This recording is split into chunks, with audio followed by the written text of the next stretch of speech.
And now your only source of hope, which was through Christ, you're now pissed at him and you're now angry and you're now wondering.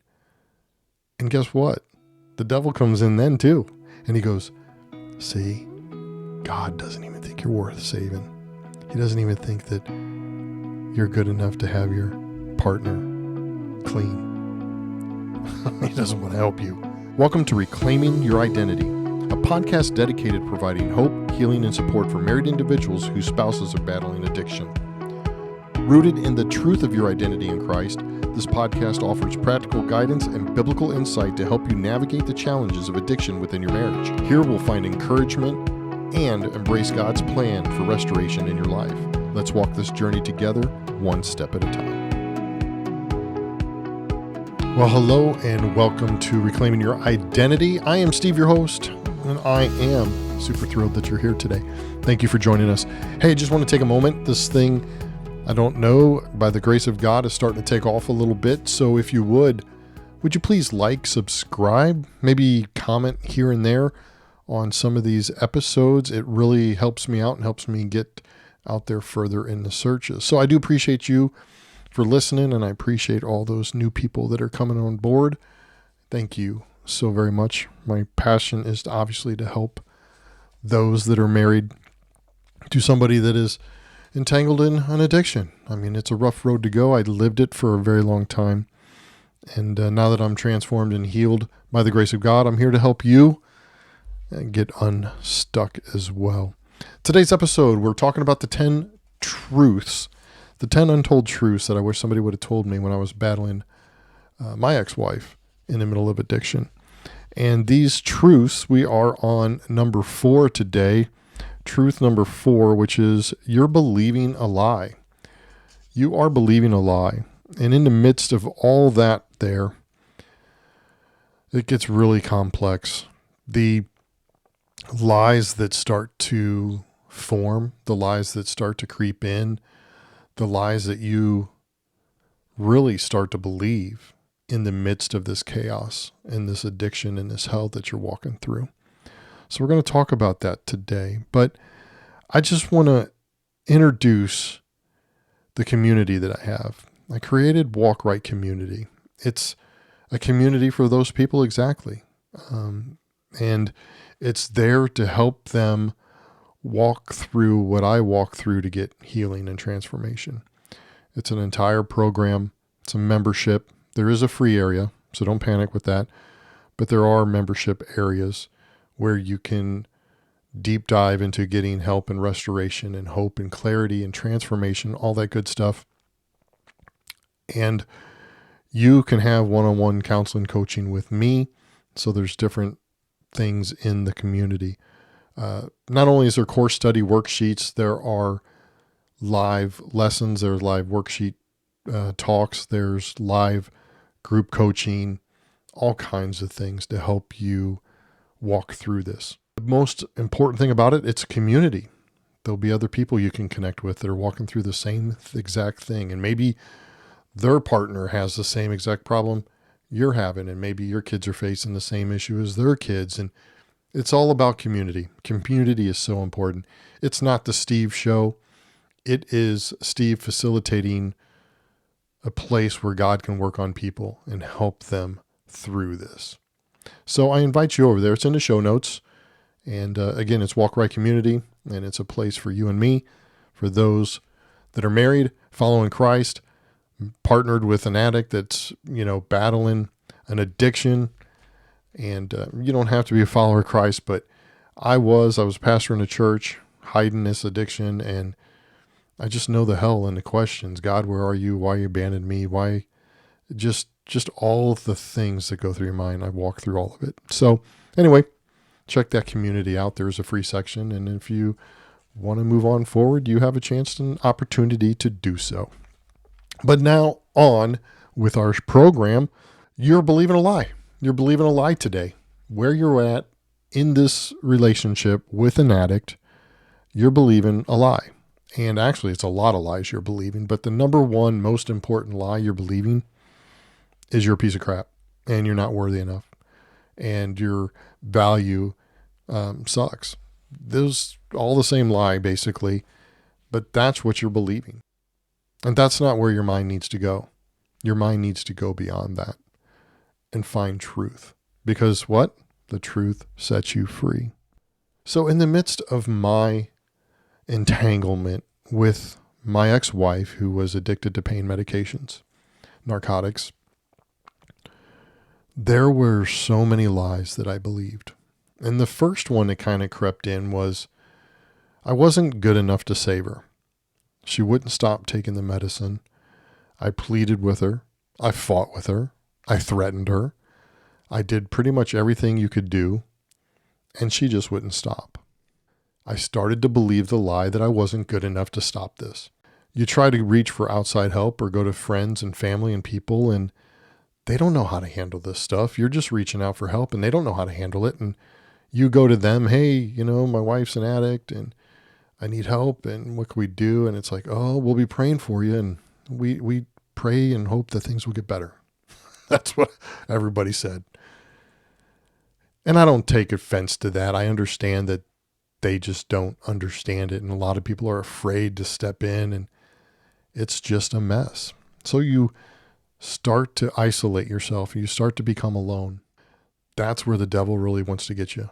He really wants to get you to that point, because then that lie's there. Hey, you're not good enough.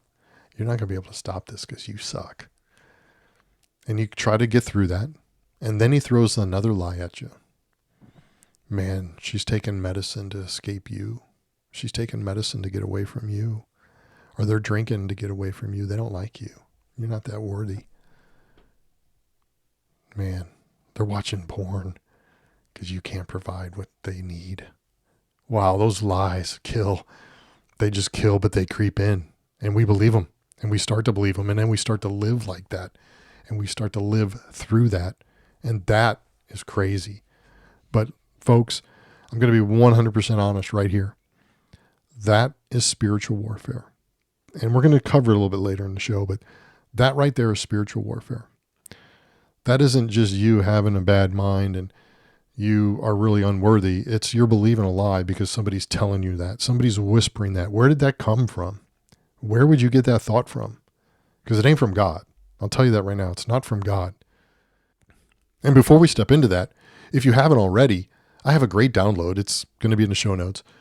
That's called Navigating Love. It's all about codependency and being entangled in this relationship. And you can download it and you can find an evaluation in there to see if you have codependency. Because if you have codependency, you most likely are believing this lie. And if you have codependency, it's probably from your childhood. It's probably from some trauma you had as a child or something your parents did. We have plenty of resources that talk about that. But if you have this codependency, then that really is going to manifest all these lies. It's going to just grow them. It's like a petri dish. It's just going to grow and grow and grow these lies. We get these lies in. We start believing these lies. And then we're still trying to fix the addict. Most people don't give up. They just believe the lie, but they don't give up because they believe that they can get through it. And they can believe that they can prove their worth. So they try creative and different ways to stop the addiction. And they try new creative ways to get help. And you're just always focused on the addict. You're always focused on the addiction. You're never focusing on yourself and what you need. These lies create an emotional roller coaster. They leave your mood and self-esteem tied to the addict, tied to your partner's choices, tied to what they're doing. And what I mean is, if they get up that day and they don't take medicine, or they really do try, oh my gosh, it's like heaven. You both are just, you're just in a great mood. And you can breathe for a little bit and you don't have to think of that. And you're like, maybe this is it. This is the day. This is the one that works. And then the next day they're back on medicine. You're crushed. You're destroyed. You're pissed off. You're angry. You've got all these emotions always swirling around, and it's based on their actions. It's not based on your own getting healthy.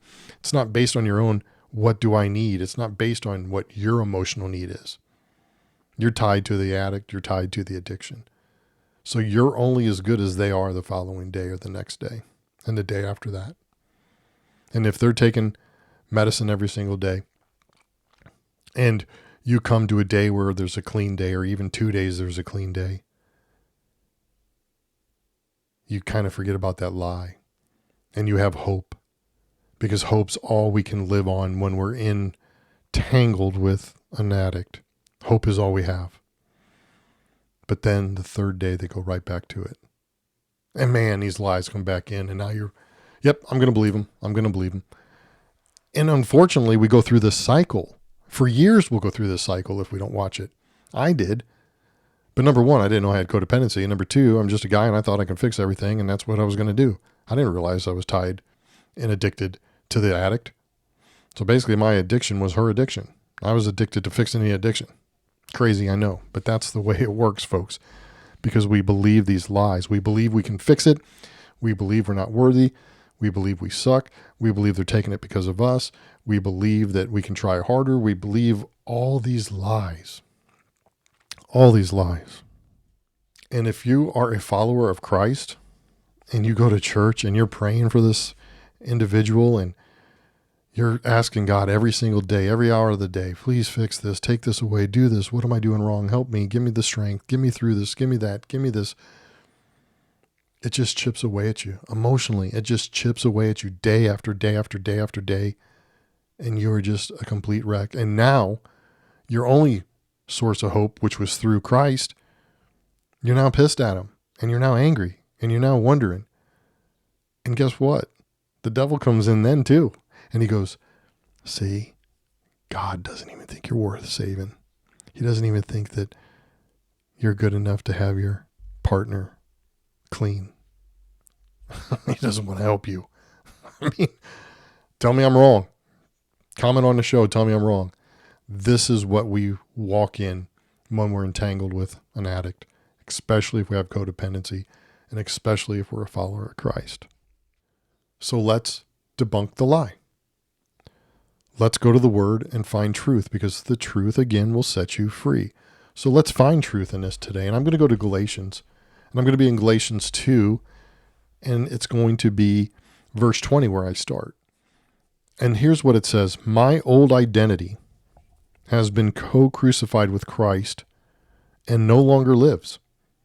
And now the essence of this new life is no longer mine, for the anointed one, Jesus Christ, lives his life through me. We live in union as one. Please take a moment to let that resonate. So my old identity, what is my old identity? Well, when Adam and Eve were in the garden and they messed up, right? What happened? What happened in the garden? We call it sin. Adam and Eve sinned. But what is it? Adam and Eve missed the mark. Adam and Eve missed the mark of who they really were. And the first emotion that came through, shame, because they thought they were naked. They covered themselves. What was the second thing? Self-centeredness. They started the blame game. If you didn't give me that woman, she's like, if you didn't give me the snake. They lost their identity. They took the fruit because they were trying to become something they already were. They were created in the image of Jesus Christ. They didn't realize that. They were trying to become that, ate the fruit, and now this is what we're born into. So we're born into what Adam did, right? And we can believe that or we don't believe that. But let me connect this here. So my old identity, the one that is in Adam because of what he's done, has been co-crucified with Christ and no longer lives. So when Jesus died upon the cross and shed his blood, he reconciled us back to our original identity. God was reconciling the world back to himself. We were created in the image of God before the foundations of the world. In fact, we were made before heaven and earth. We were made. And we were made in the image of Jesus Christ. Adam and Eve messed that up, so we all fell through that. And then Jesus came, died upon the cross. World was reconciled back to himself, back to God. What's that mean? That means we were co-crucified with him. The old Adam was co-crucified with Jesus on that day. And now he no longer lives. So Adam's gone. So why do we continue to believe that lie? Why do we continue to live in that lie that we're not good enough, that we're self-centered, when we should be living in we're light and love, and we need to partake in the kingdom? And and now the essence of this new life is no longer mine. So this new life that Jesus died for is no longer mine, it's his. For Jesus Christ lives his life now through me, and we live in union as one. Wow. So my new life is empowered by the faith of the Son of God who loves me so much that he gave himself for me, dispensing his life into mine. Folks, that's powerful. And I would have never, ever preached that in a pulpit. I would have preached, you're a sinner. Do you know where you're going tonight when you die? Because if not, God's going to smack you on the rear. And that's what we've been taught. That's what we've taught and grown up learning. We didn't grow up learning that Jesus died upon the cross and now dispenses his life in me, and we're living in a union, and they're entangled in every day of our life, wanting us to be love and light and spread kingdom, which is here now, which is the first thing out of Jesus' mouth. That's what you have to understand. That's how worthy you are. That's how much value you have. You are loved so much. He did that for us, even yet while we were pieces of dung because of what Adam did. He sacrificed himself. He gave himself up. He laid down his life for us to have this union back together. And if you are familiar with the Bible, then you'll know that Paul goes on and talks about you can live in the old Adam or you can live in this new life. And Jesus even talks about you can have 1 foot in the world, which is 1 foot in the flesh, or you can have 1 foot in the spirit world. You know, you can live this new life and believe in what I've done for you.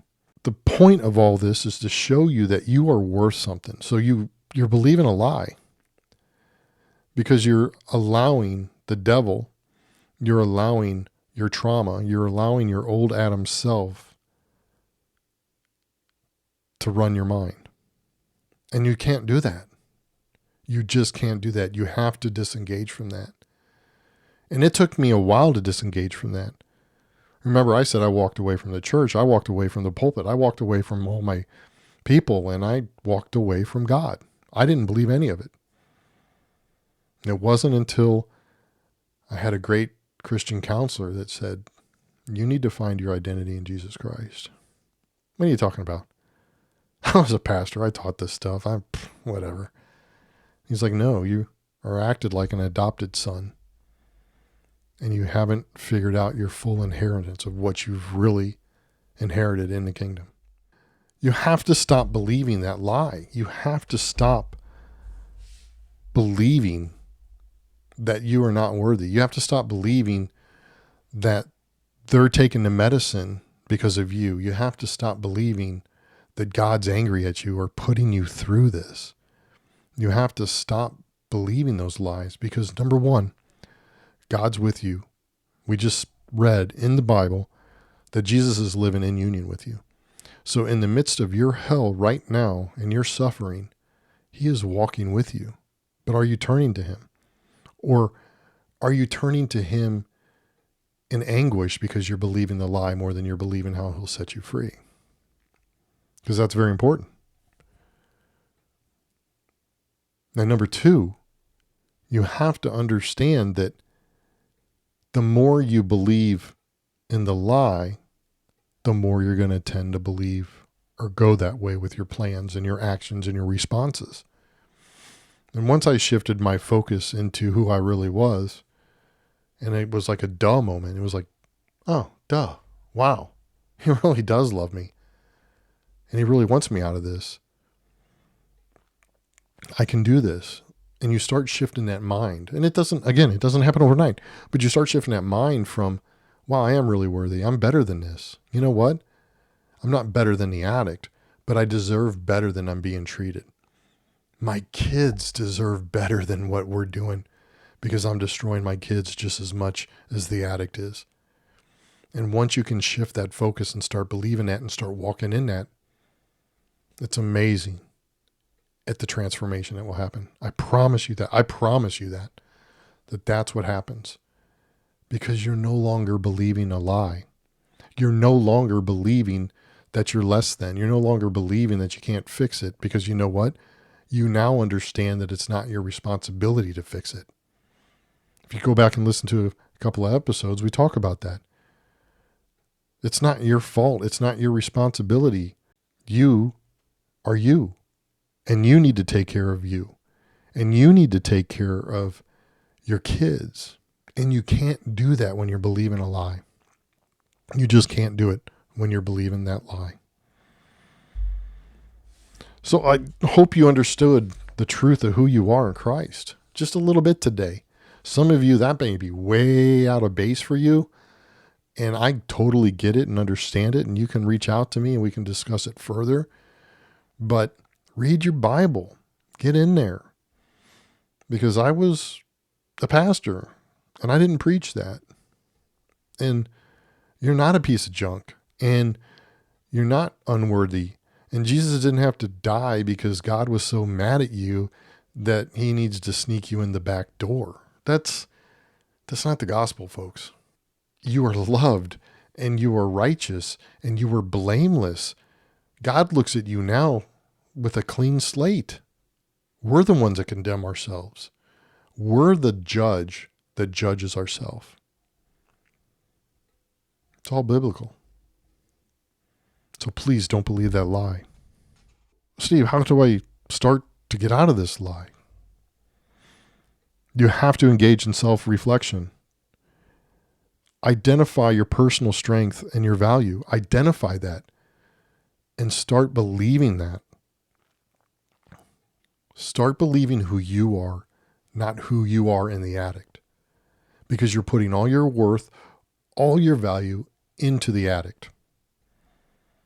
You need to put your value and worth into you. What do you want? What do you need? Where do you need to go? What do you need to do? And all that is based off of you and your value, not the addict and the addiction.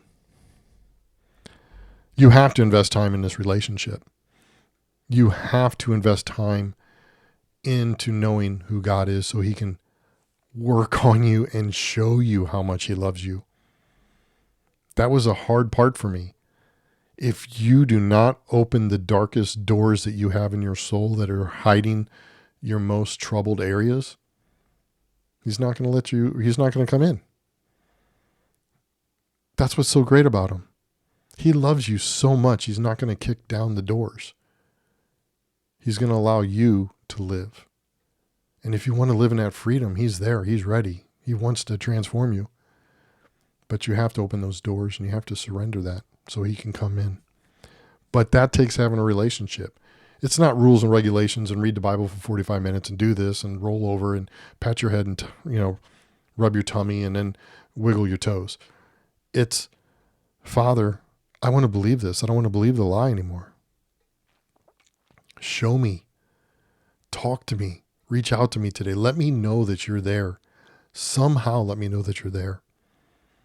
And then we'll go from there. And maybe you'll get a beautiful sunrise. Maybe you'll get a beautiful sunset. Maybe you'll see a bird land on your windowsill that doesn't normally come around. Maybe you'll know. You'll know when you know. I promise you that. You'll know when you know. And then it sheds a little bit of the skin. And God, thank you for that. And I want to go a little bit deeper. And then you go deeper and it sheds more and it goes deeper and it sheds more. And the next thing you know, 7 years later, you're transformed and nothing bothers you.